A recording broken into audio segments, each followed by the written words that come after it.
Jadi hari ini saya bareng Captain Gema bakal ngobrol-ngobrol banyak tentang rahasia profit saham jelang Lebaran ya. Jadi Ya, porto dari para cuan troopers ini bisa diterbangkan oleh Captain Gema nih ya. Jelang mantap. Lebaran pilih yang mana? Oke, Captain Gema ini pertanyaan pertama saya yang sederhana-sederhana dulu ya, yang mewakili juga apa ya istilahnya ini kayak gundah gulananya cuan troopers nih ya, Ya. jelang Lebaran. Yaitu kita tanya tentang momentum Lebaran itu sendiri. Apakah memang momentum Lebaran ini mempengaruhi pasar saham itu secara signifikan, Captain?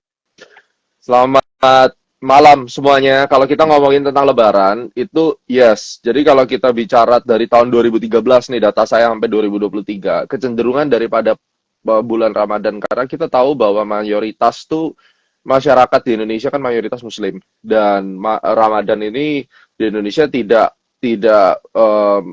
maksudnya gini, orang-orang itu tidak melihat Ramadan ini sebagai momen yang bagus untuk kita belanja-belanja, tidak. Ini lebih cenderung ke bulan-bulan di mana mereka mengambil posisi teduh ya, kemudian menghormati orang-orang yang beribadah, dan biasanya fund manager itu baik yang di lokal maupun yang di asing. Mereka agak slowing down. Jadi kalau kita perhatikan dari kurun waktu 2013 sampai 2023 itu ada 4 bulan diantaranya itu yang merahnya itu sekitar cukup cukup lumayan di atas 5% semua ya. Tapi di antaranya yang lain kalau dari 2013 sampai 2023 mostly juga sekitar 4 sampai 11% naik. Artinya apa? Kecenderungannya kalau kita bicara secara 10 tahunan itu selalu sideways. Dari tahun ke tahun ya, kenaikan dan penurunannya itu kalau kalau kita perhatikan ya 2020 tuh anomali, naiknya sampai 12%, itu kita nggak bisa ambil karena post Covid atau waktu lagi Covid tuh kan merupakan kayak reversal yang besar. Tapi secara average tuh kurang lebih plus minusnya antara 5%. Jadi dia bisa naik 5, bisa turun 5. Dan kalau kita perhatikan secara keseluruhan tetap akhirnya bullish setelah Ramadan. Itu sebenarnya yang perlu dicatat, dan teman-teman udah pasti akan menunggu jawaban itu. Apalagi bulan apa sih sebenarnya Ramadan itu jatuh tahun ini kan di kuartal 1. Kalau kita melihat dari astro cycle yang kita punya, ketika Sun in Capricorn sampai ke Taurus, Mhm. ya, itu berarti di April itu masih masuk di dalam tahap bullish terakhir. Sehingga kalau kita melihat dari statistik yang kita punya, 63,6% dari seluruh kejadian itu masih berpeluang akan bullish. Jadi kalau seandainya pun indeks kita itu nantinya drop cukup jauh, ya bisa dimanfaatkan untuk kita ambil posisi di market gitu. Hmm, baik, baik. Nah, ini menarik nih, Captain kan tadi sempat singgung berkaitan dengan eh, bulannya ini sekarang dari Capricorn sampai ke Taurus gitu ya. Ya, Nanti, ini apakah ada hubungannya dengan mereka yang juga kebetulan begitu star sign-nya adalah Capricorn sampai Taurus gitu bisa apa istilahnya kayak profitnya lebih mantap atau gimana ini tidak, peluang tidak. bagi mereka semua atau gimana, Enggak, itu Captain? terhadap marketnya sendiri. Jadi sebenarnya Oh, market oke, si baik. IISG-nya sendiri itu memiliki vibration bullish ketika di dalam range Mhm. itu. Itu adalah golden moment-nya gitu. Walaupun kalau misalnya kita melihat ada faktor-faktor yang di luar kewajaran, di luar kebiasaan, itu misalnya adalah pemilu ya. Tahun 2020 tuh salah satunya. Jadi itu udah masuk sih sebenarnya di bagian akhir tahun. Ada 3 hal kan waktu itu COVID, vaksinnya Mhm, betul. ditemukan, Joe Biden itu menang, dan Omnibus Law itu ada tahun 2020. Mungkin kalau teman-teman waktu itu belum trading, Anda ingat gitu bahwa indeks kita Mhm. naik luar biasa karena 3 faktor itu. Nah, kecuali ada faktor-faktor yang anomali seperti itu di luar kewajaran dan Mhm. bentuknya dadakan direspon positif, yaitu lain cerita. Tapi kalau kita bicara secara umum, golden periodnya itu di momen itu. Jadi sekarang tuh Ramadan masuk di dalam golden period ISG gitu.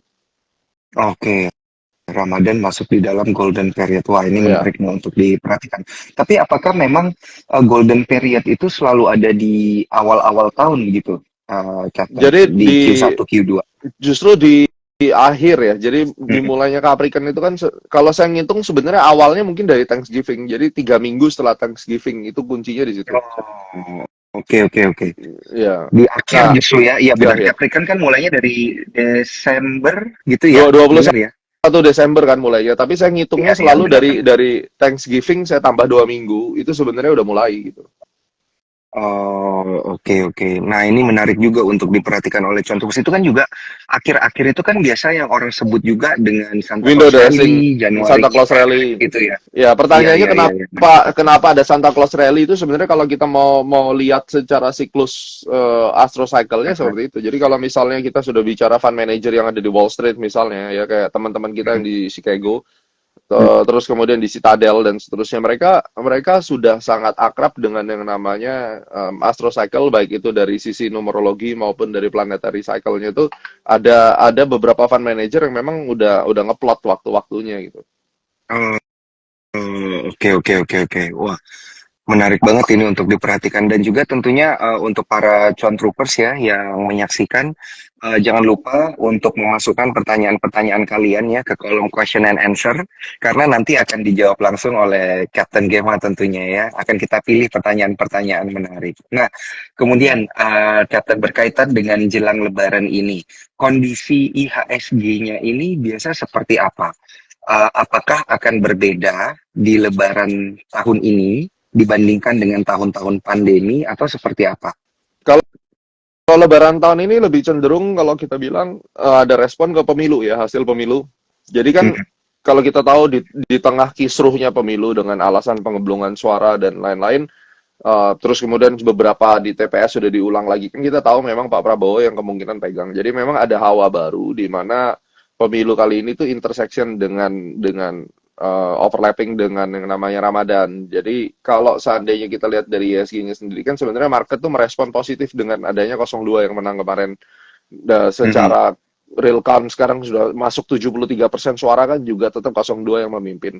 Terlepas dari nanti diterima atau nanti ada kisruh atau apapun itu, market merespon positif. Sehingga kalau kita bicara Ramadan kali ini secara general itu merupakan positif melihat faktor anomali. Karena pemilu itu kan Ya, bagian daripada anomali itu. Kan tidak tiap tahun pemilu benar. itu ada Ramadan, tapi tiap tahun.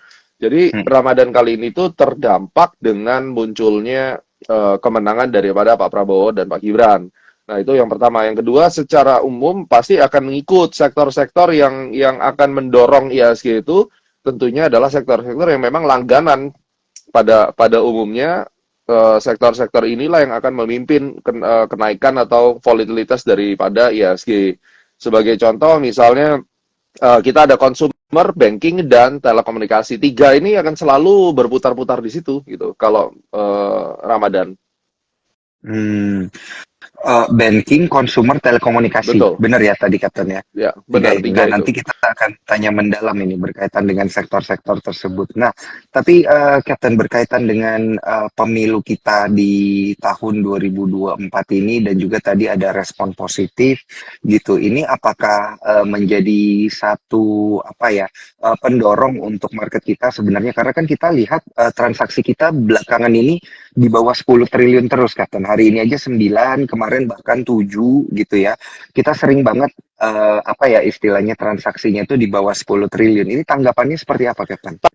Ada lari ke Bitcoin orang-orang ya. Jadi kan saya selalu bilang bahwa iya, market itu ada 4 pilar ya. Di Instagram saya juga saya baru bikin konten tentang 4 pilar. Jadi 4 pilar market itu saya perkenalkan dari zaman dulu supaya mereka itu bisa sadar bahwa di financial market itu ada 4. Yang pertama adalah equity, which is the saham. Kedua adalah currency, ya baik itu fiat dan sekarang sudah ada digital currency. Terus kemudian ada commodity dan kemudian ada bond. Jadi 4 ini selalu muter. Kalau Anda ingat tahun 2011 ketika Italia yield-nya naik tinggi, itu pasar saham crash loh. Jadi bukan cuma sideways, sekarang tuh beruntung.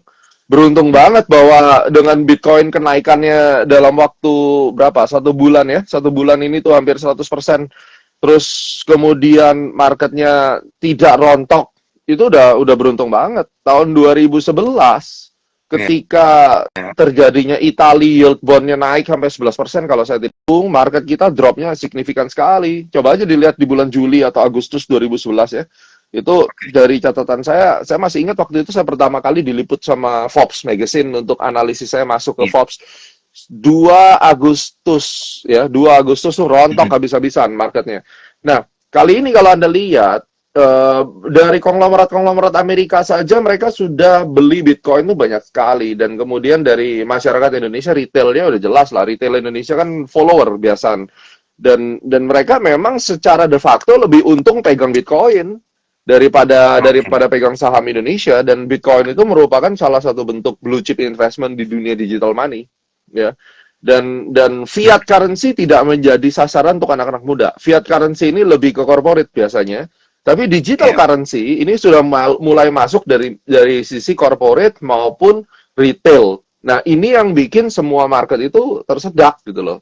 Pada dasarnya. Jadi Hmm. market-market yang biasanya volatile, yang mirip ya kalau kita bicara gold ya mungkin berbeda sama sama digital currency karena gold punya punya misinya sendiri. Tapi kalau kita bicara Iya. model-model jenis investment yang mana orang mulai menabung, jadi orang pindah jual sahamnya beli Bitcoin itu udah pasti. Jadi kalau misalnya turun sampai 9T aja udah bersyukur ya sih nggak ditinggalin gitu ya untuk sementara waktu. Karena kalau Hmm. Bro masih ingat Hmm. 2021 ketika pasar kripto lagi bullish-bullishnya, ketika waktu itu Iya. investasi bodong masuk di Indonesia, ada binary dan seterusnya.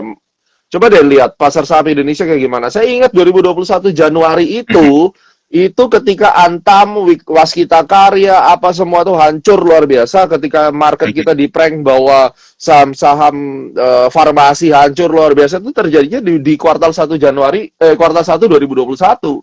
Jadi kalau kuartal 1 Hmm. di 2024, 3 tahun setelah 2021 kripto itu booming di Indonesia, market kita Iya. masih bertahan, itu cukup kuat kalau menurut saya. Jadi switchingnya tidak terlalu Hmm. ekstrim.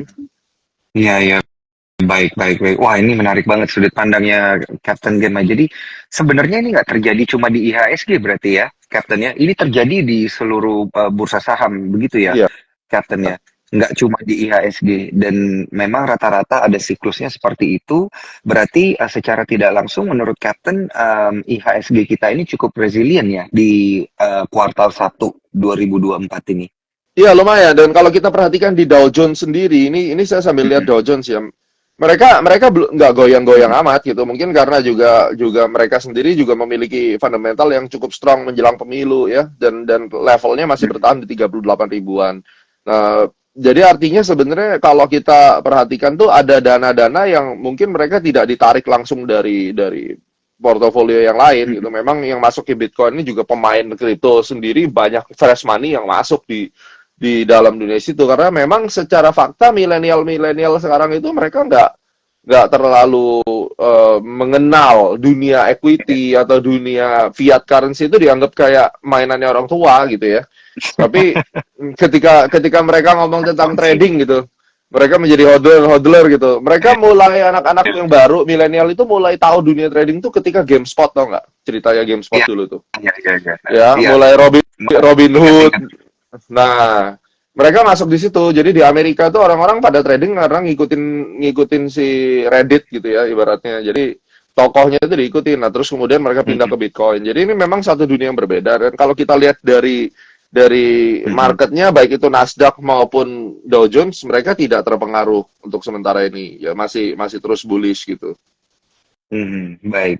Nah, kalau begitu ya, Captain, ini kan banyak investor beralih, istilahnya kita bilang diversifikasi Diversifikasi ya, itu lebih portofolio. lebih tepat.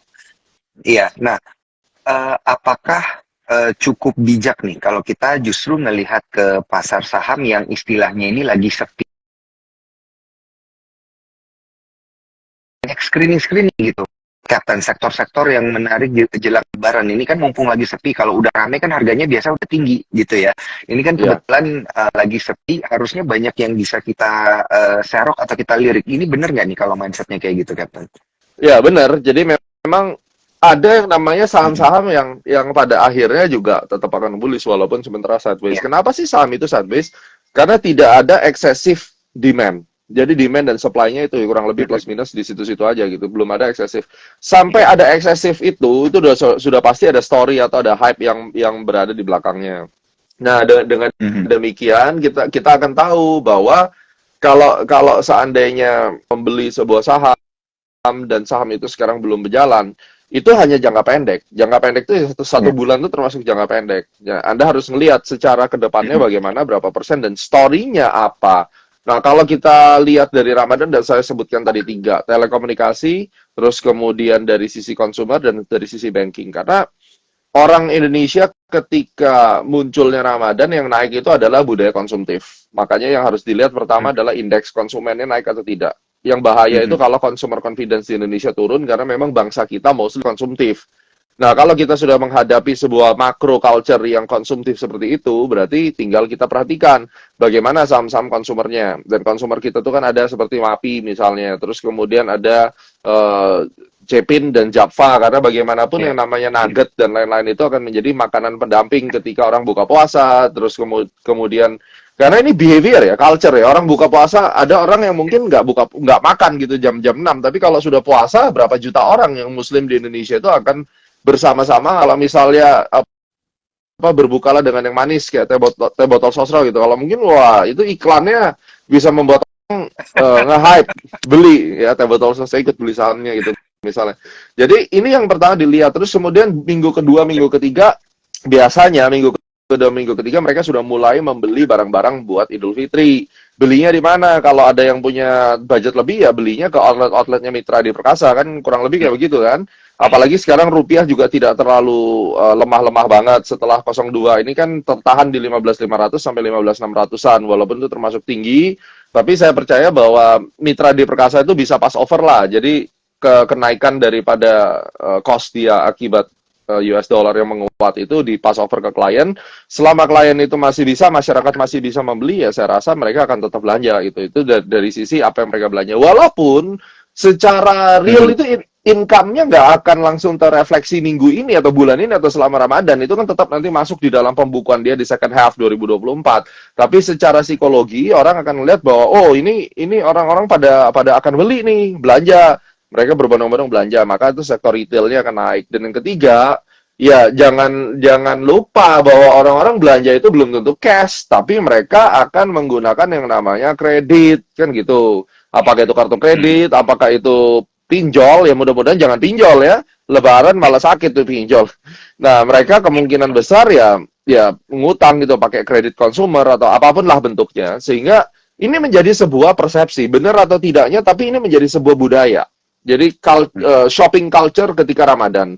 Nah, biasanya ini akan mengedrive tiga. Makanya kalau kita lihat 72% chance dari saham Indosat itu naik, 63,6% saham perbankan, dalam hal ini BCA dan MAPI itu naik. Dari sini kan kita udah dapat gambaran kapal besarnya. Oh, ternyata game plan-nya seperti itu gitu. Jadi dari consumer dan banking itu 63,6% lah kurang lebih ya. Kita bicara 65% dia up, terus kemudian 70% ya itu adalah di komunikasi itu memiliki kecenderungan untuk up. Tapi ya kita mesti ngarep, jangan lihat ngelirik tetangga gitu. Waduh, kalau Bitcoin tiap hari gue beli naik 5%, naik 10%, kenapa beli saham gak naik-naik? Salah nih saya invest. Nah, coba kalau Anda cuma punya uang 100 juta ya mau sama-sama dalam tanda kutip tidak bicara lah quote and quote kita nggak bicara investment, kita bicara berjudi di market lah. Orang-orang zaman sekarang tuh masuk Iya, ke market betul. tidak berpikir untuk invest yang panjang. Gue pikir pokoknya gue cemplungin besok bisa ngapain, tiap hari lihat IG-nya Pak Gemma kok posting terus nih sekarang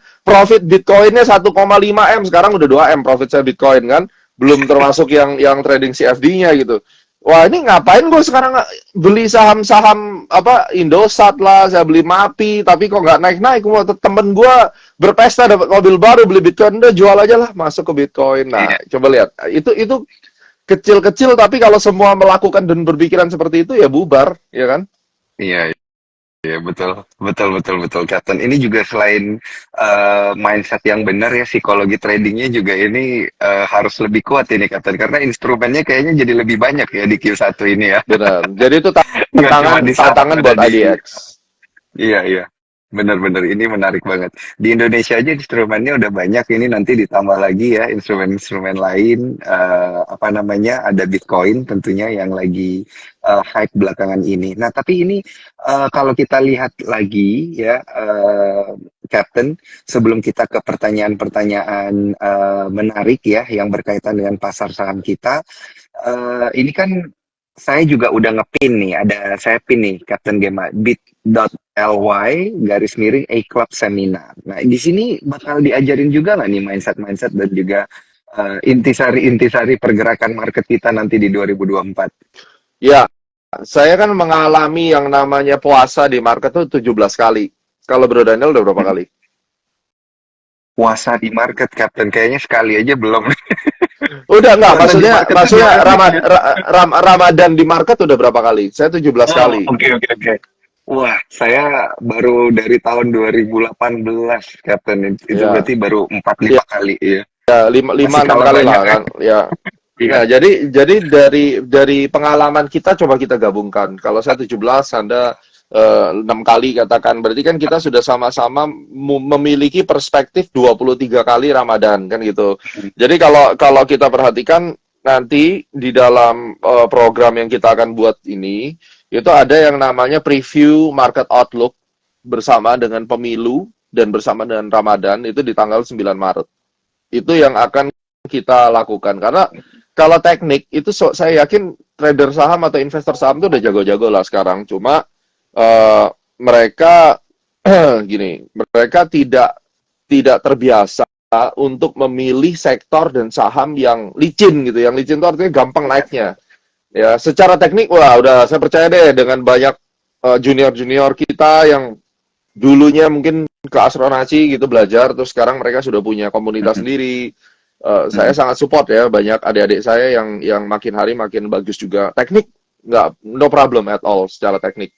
Cuma tetap yang namanya outlook, terus yang namanya kemampuan untuk melihat sektor mana itu kan saya selalu belajar sama senior saya. Kenapa? Karena mereka sudah melalui Ramadan mungkin 30 kali, saya baru 17 kali gitu.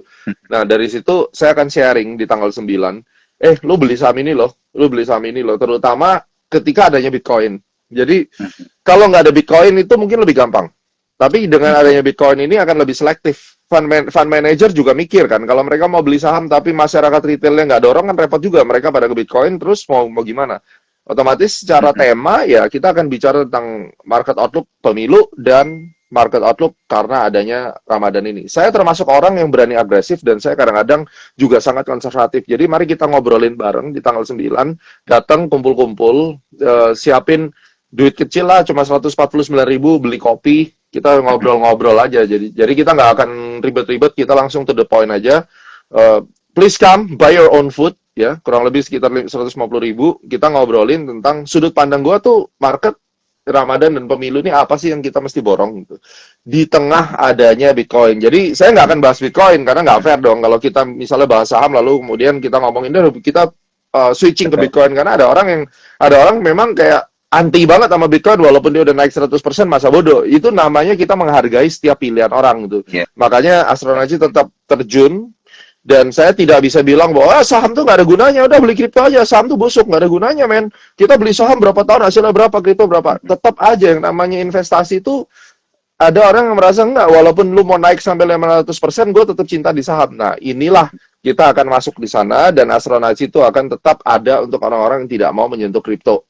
Saya paham banget bagaimana perasaan kita ketika kita suka di satu market, dan kita ngelihat satu market yang lain lagi naik, tapi ya kita juga nggak berani itu pindah gitu. Seakan-akan kayak cinta mati deh pokoknya sama saham Indonesia selamanya. Ya udah, ayo gue temenin gitu ya bareng Sukor gitu.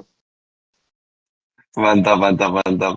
Thank you banget ini supportnya buat Sukor ya, Captain Gema. Jadi Iya, kalau boleh saya ngulang sedikit yang tadi diinfokan oleh Captain Gema, nanti di Sabtu 9 Maret 2024 ya, jam 1 siang ya, itu di Azana Style Hotel Jakarta. Nah, kalau misalnya teman-teman ya dan para cuan troopers pengen gabung untuk diskusi lebih lanjut, bisa lewat link yang udah saya pin ya, bit.ly garis miring A Club Seminar untuk daftarnya. Tadi Captain Gema bilang 150.000 kurang lebih satu orang, tapi ini iya. ternyata infonya ada diskon lebih banyak ya Captain ya, 250.000 kalau berdua tuh, udah Iya, diskon sama Captain juga. benar. Jadi ya anggap aja ini gathering lah, udah kayak kayak beli tiket XX1 sebenarnya. Jadi ya Iya betul. datang daripada daripada nanti tanggal 9 nonton ke XX1 budgetnya dipakai ngobrol-ngobrol, kita silaturahmi udah lama nggak kumpul-kumpul ya. Terus kita ngobrolin gimana nih tips-tips untuk bisa cari duit. Siapa tahu dengan keluarin duit 149.000 penggantinya tiket nonton bisa dapat 15 juta nantinya kan gitu. Naik 10 kali 100 kali Oh, lipat. amin. Iya, iya, iya, iya. Tapi ini menarik banget tantangannya, Captain. Jadi di tengah kondisi Bitcoin yang lagi hype banget gitu ya, kita tuh ditantang untuk tetap bisa gimana caranya investasi saham itu relevan. Wah, ini menarik banget ya Iya. dari Captain Gamer. Dan Nanti rahasia-rahasianya ada di sana dan ya. itu kan nggak gampang. Jadi kalau kita lihat bahwa Bitcoin itu naik semarak karena ada halving setiap 4 tahun. Ini kan pre-halving sebenarnya. Nah, kalau Mhm. saham tuh kan pasti juga ada story-nya, ada siklusnya. Apa ya story-nya per 3 tahun? Iya. Nah, ini yang harus kita pahami. Ingat, di dalam Mhm. konten Instagram saya, coba ditonton video, saya bercerita tentang market itu semua ada timingnya, ada siklusnya. Jadi jangan fanatik.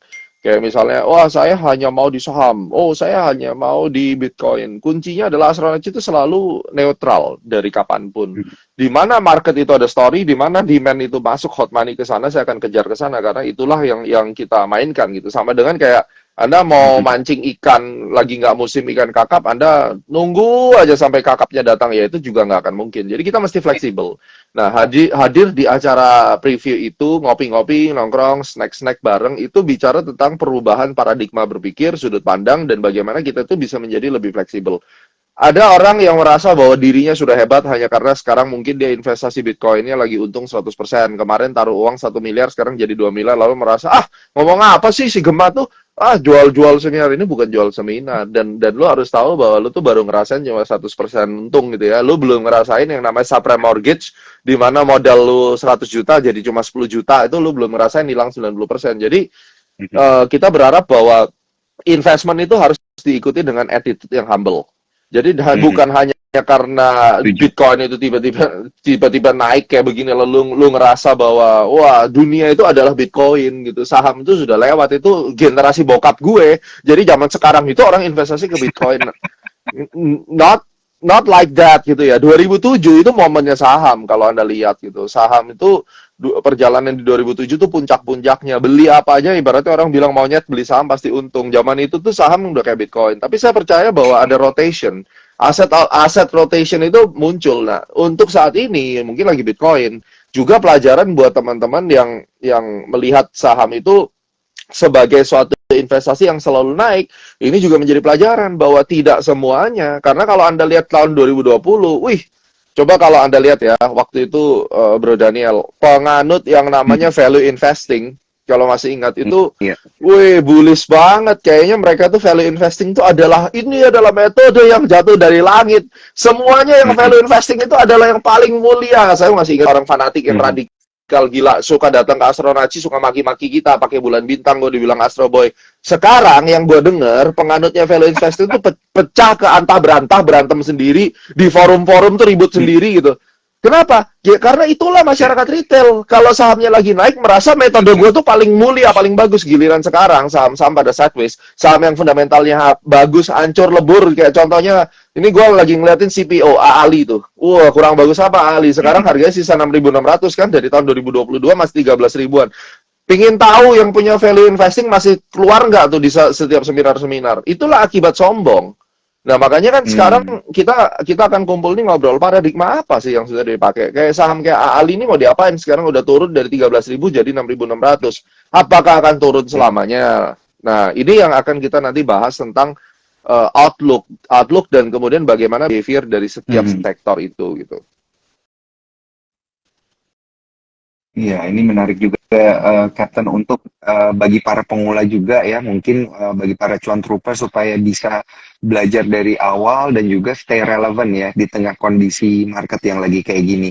Nah, Captain, berkaitan dengan hal itu kan tadi Captain Gema sempat bahas tentang Bitcoin lagi halving dan lain Ya. sebagainya. Nah, apakah akan lama nih periode halvingnya dan apakah setelah mereka halving orang-orang investor-investor ini akan kembali lagi masuk ke pasar saham begitu? Jadi kan secara statistik sebenarnya kenaikan itu justru setelah halving dan masih ada sekitar Ya. mungkin sekitar setahun lagi harusnya. Ini kan pre-halvingnya. Jadi kalau kita lihat para whale itu nggak mau Mhm. kasih retail barang, dihajar dulu di awal gitu. Dan orang-orang masih berharap bahwa ini nanti akan turun, dipompa terus Mhm. ke atas.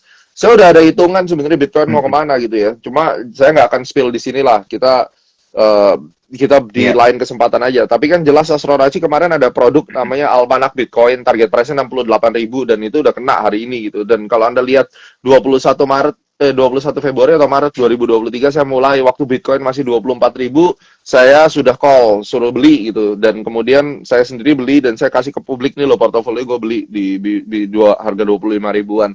Jadi kalau saya start 2023, saya percaya bahwa 2025 itu baru selesai nih, panjang nih euforianya.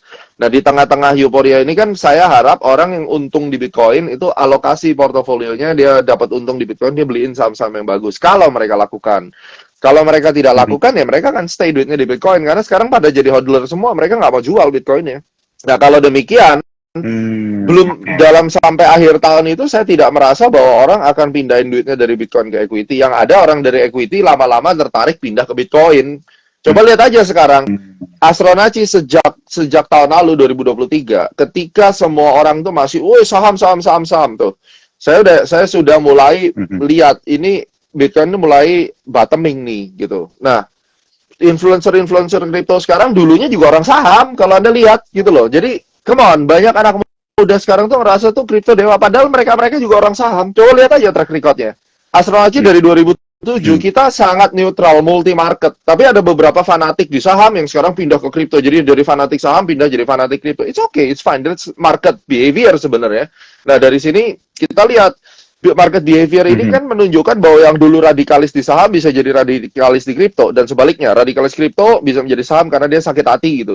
Demikian juga dengan kondisinya, apakah sekarang orang akan kembali ke saham? Bisa-bisa aja nanti kembali ke saham. Tapi sekarang bukan saatnya orang kembali ke saham. Ini adalah momen di mana para radikalis saham akan teriming-iming, terpancing untuk masuk ke kripto, dan akhirnya mereka ini akan menjadi korban nantinya, beli yang paling di atas, terus mereka ditinggalin lagi ke bawah, dan selalu seperti itu market mechanism gitu.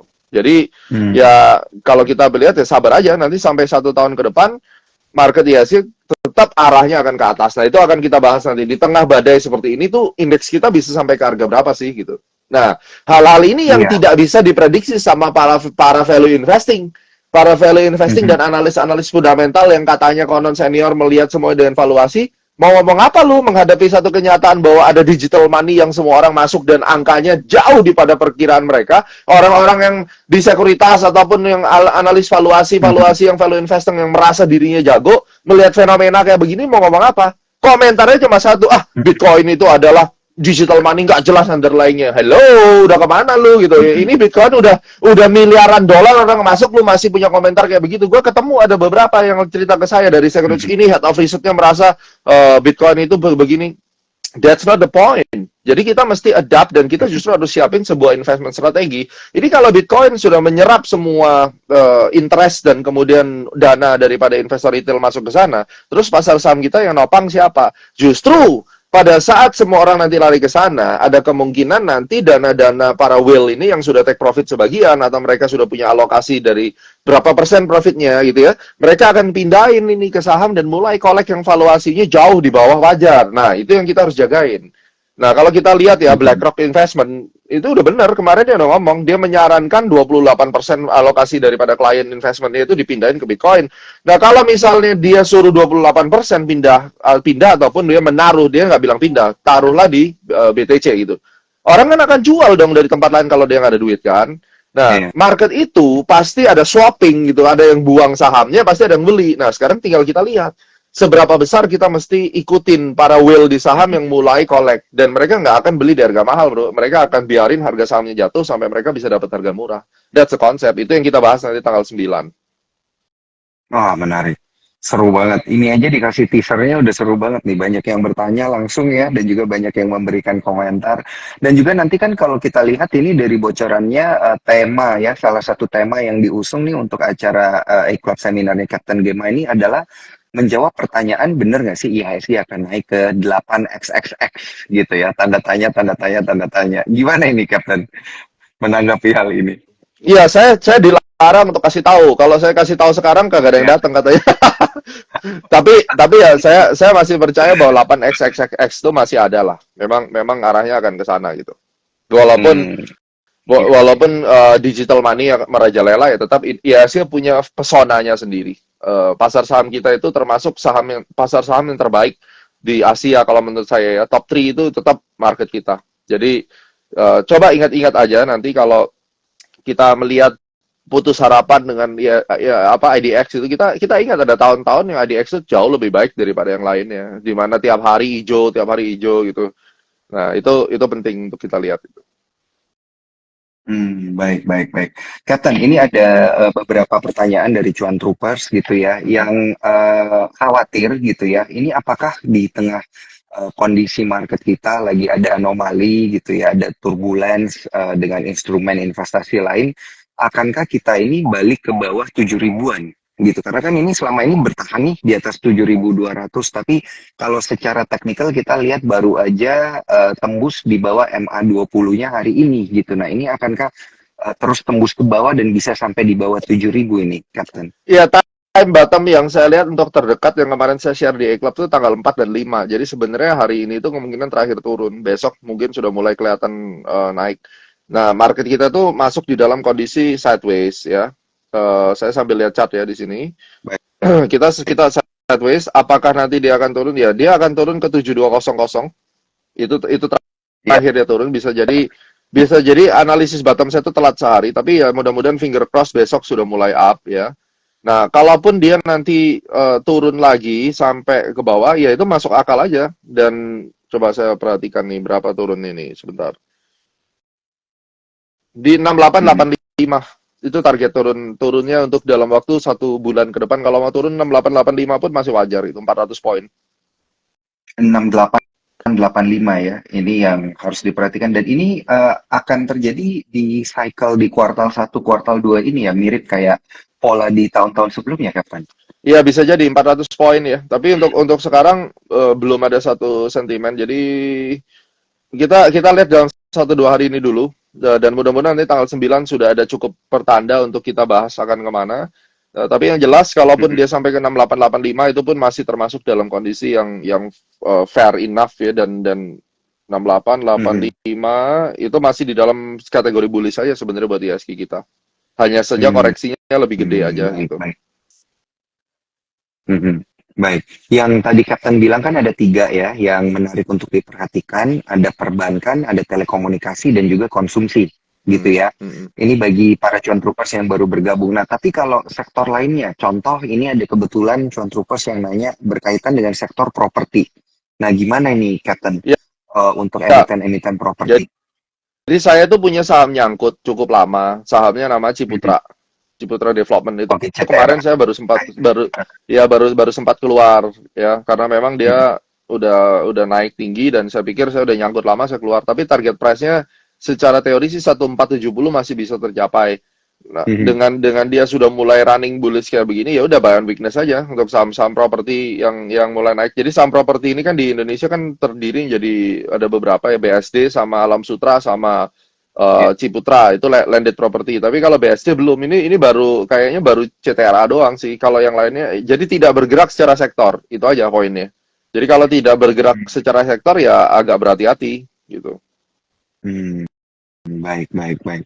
Nah, Captain, sebenarnya ya, ini kalau kita geser sedikit Hmm. dari pergerakan instrumen saham dan lain sebagainya, behavior nih, kita ngomongin masalah behavior. Behavior investor itu gimana ya biasanya kalau memasuki momen Lebaran ini?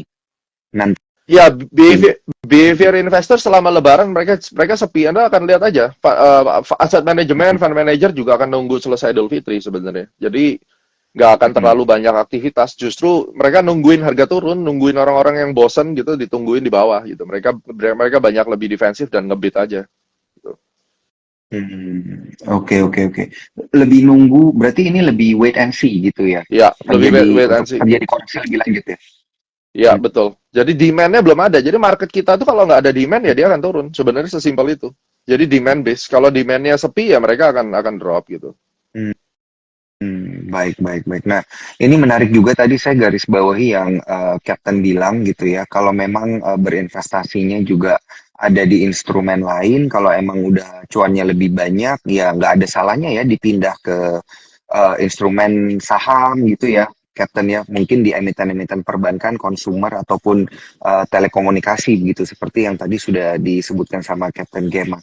Nah, berkaitan dengan sektor kembali nih, Ya, Captain, di tahun 2023, 2022 kan Indonesia ini diselamatkan dengan komoditi boom begitu ya. Batu bara naik signifikan, baja, CPO juga naik. Ini menyelamatkan defisit ya. APBN kita gitu. Nah, ini di 2024 gimana? Apakah harga-harga komoditas juga akan menopang kembali gitu, ada peningkatan signifikan atau biasa aja nanti? Ini adalah momentum kalau menurut saya coal mulai manggung lagi ya. Jadi ini kita Hmm, bersyukur kalau tahun batu lalu bara itu ya? kan ya kalau tahun lalu kan kita tahu saham-saham ITMG dan PTBN itu bonus bonus dividen. Masih ingat nggak Iya, tahun lalu ya? iya, iya. Nah ini Hmm, kalau kita lihat ya, saya sampai hari itu masih pegang ITMG, saya tahan aja. Kenapa? Karena saya dapat dari dividen lumayan banyak dan saya menerapkan konsep investment gitu dan kalau kita lihat ITMG sendiri harusnya akan kembali lagi balik ke atas. Ada utang di atas yang harus dibayar nih kalau kalau saya perhatikan mhm. untuk kembali ke level 40-an ribu ya, sorry 30 ribu itu sangat-sangat terbuka opportunity-nya dan masih ada target di sekitar 41 ribu gitu. Jadi hitung aja kalau dari sekarang ke 41 ribu itu ya nggak jauh beda sama beli Bitcoin sebenarnya. Mhm. Baik ya. Ini berarti ada peluang-peluang menarik ya untuk emiten-emiten coal ya, Ya, tidak hanya PTBA dan ITMG sebenarnya ya, Captain ya. ya, call menarik nih gitu. Baik baik. Nah, kalau kita lihat juga kan ini untuk komoditas emas belakangan ini sentuh all time high ya, Captain 2100 begitu ya, 2160 pergerakannya di hari ini. Nah, ini apakah akan berlanjut dan sebaiknya kita sudah mulai beli gitu emiten-emiten yang berkaitan dengan emas? Saya masih melakukan analisis komprehensif ke emas karena kenaikan di emas ini agak unik gitu. Uniknya kenapa? Karena BTC ini naik keras, dia ikutan naik keras juga padahal biasanya tidak searah. Dan ini baru saja dibanting kenceng eh, emasnya. Kalau kita mau lihat emas nih, biasanya nanti aja setelah hari Jumat ini ada non farm payroll, kita mau lihat kemana harganya gitu. Tapi kalau kita Oh, perhatikan jangan jangan FOMO. Kalau di emas jangan coba-coba FOMO. Dia baru all time high sih kalau nggak salah nih hari ini hmm, kan. oke, Ya kalau baik, kalau di emas baik. jangan jangan FOMO karena ini berbeda banget sama yang namanya Bitcoin gitu. Hati-hati banget. Hmm. Oke, iya ya. Ini kan juga biasa apa namanya? Jadi lawannya ya. Ada yang dibilang emas digital gitu ya, ada yang emas Ya. fiat ya. Nah, kalau yang ini harus ekstra hati-hati berarti ya, Captain ya. Iya ini kan kenaikan 3 hari ini kan saya belum belum tahu cenderung. Jadi kalau untuk market yang saya trader gold yang orang tahu bahwa Gema tuh kalau pegang gold banyak menangnya gitu. Saya lagi nggak trading gold, saya lagi sibuk ngurusin Bitcoin saya. Saya dagangan Bitcoin. Jadi sambil saya amatin, ini kenapa sebenarnya kok goldnya naik sampai seperti ini? Ya saya kalau belum dapat jawabannya saya juga nggak akan masuk, bro. Saya masih mengamati saja gitu. Karena memang saya masih punya target bawah buat si gold. Cuma kan sekarang diseret-seret ke atas nih ya ngapain saya harus ngelawan kan bisa. Dan kalau saya nggak tahu, mendingan saya beli Bitcoin yang saya sekarang lagi enjoying dan cycle-nya saya udah dapetin gitu. Apa yang harus dilakukan gitu. Hmm. Baik, baik, baik. Wah, menarik ini. Captain, kemudian ini saya nggak berasa waktunya udah mau Oh 1 jam nih ngobrol iya sama Captain ngobrol Gamal. Luar ini biasa tiap kali ngobrol. Selalu nggak berasa. di depan saya udah terang matahari udah tadi masih gelap sekarang 6:30 udah terang Udah ya naik ya. luar biasa udah naik Oke, Captain, saya mau satu satu pertanyaan terakhir dong ini ya untuk menutup bincang-bincang kita ya dari Amerika, dari Los Angeles. Tolong kasih kita cuan troopers yang di Indonesia ini kan biasa kalau jelang Lebaran itu ada THR gitu ya, Captain. Nah, tips dan triknya gimana sih ini sebenarnya untuk para cuan troopers kita yang akan menerima THR ini untuk berinvestasi dan bertransaksi gitu di tahun 2024? ya kalau kita lihat THR-nya bisa terjadi nanti dari banking sama batu bara. Jadi coba amatin. Saya besok mulai mau collect batu bara, ITMG saya mau ambil lagi. Sesimpel itu sih sebenarnya. Jadi nanti lebih detailnya pastikan Anda datang di acara preview-nya karena preview ini akan membuat Anda akan lebih jelas gitu bahwa apa yang harus kita beli dan supaya THR mudah-mudahan dapat duit gitu ya. Saya termasuk orang yang menghindari saham-saham gorengan yang terlalu goreng garing tapi bukan tidak menutup kemungkinan saya juga akan beli saham-saham gorengan kalau di Indonesia tetap saham gorengan itu alokasi daripada portofolio kita mungkin 20%, ya. Mhm. Tapi kalau misalnya kita fokus ke big caps, itu bisa agak lebih gede gitu. Jadi saya agak kebalik sama Bro Belvin ya. Kita temenan dan dia memang Mhm. orangnya rada-rada sableng juga tuh, orangnya sadis juga kalau beli saham memang gorengan mulu kan. Makanya saya mau tuker-tuker pikiran juga kadang. Saya udah janjian kemarin habis menikah kan. Terus saya bilang, bro, Ya. ntar kalau aku balik Indonesia, gue ke Medan deh. Dia mau ke Jakarta juga, jadi kita seling tetap komunikasi ya. Makanya saran saya juga buat teman-teman yang lain tuh hindari permusuhan di dunia financial market. Banyak temen tukar ilmu gitu, dan kita bisa kaya ke Mhm. informasi itu. Jadi tergantung kalau Anda mengikut alirannya Bro Bekti, Bro Belvin, terus kemudian eh, siapa yang memang sukanya gorengan-gorengan, ya Anda harus benar-benar research itu gorengan apa yang kira-kira bisa kasih THR. Kalau saya lebih prudent karena saya masuk agak gede dan kemudian saya mau yang kalau saya hold panjang saya bisa untung, saya bisa dapat Mhm. dividen gede. Kalau saya mau trading kuda-kudaan apa jalur preman gitu ya, ya saya masuknya di gold, saya masuknya di BTC, misalnya BTC pun sekarang saya treatment mirip-mirip seperti saham. Jadi ya kembali ke sana, cuma yang saya lagi lirik adalah untuk saya tambah posisi di saham batubara untuk sekarang. Mantap. Batubara dan banking dan Banking, informasi lengkap detailnya nanti jangan lupa masuk ke seminar di tanggal 9 ya. betul. Market Captain outlook Gemas ya 9 kita, Maret. betul betul. Mhm. Oke, menarik banget. Dan kalau mau daftar bisa lewat bit.ly /A-Club seminar nih ya untuk bisa langsung diskusi bareng Captain Gema. Tips dan triknya memanfaatkan cuan ya dari THR para cuan troopers ini ke depannya seperti apa. Oke, thank you Thank banget waktunya you, Captain thank Gema. you. Nggak Saya berasa ngobrol-ngobrol. mau balik tidur lagi ya, cuma 1 jam lalu saya ada jadwal terbang. Oke, Siap, siap, siap, siap. thank you Oke, semuanya, Cuan hati-hati bawa Troopers. pesawatnya, Captain. Thank you, bye bye.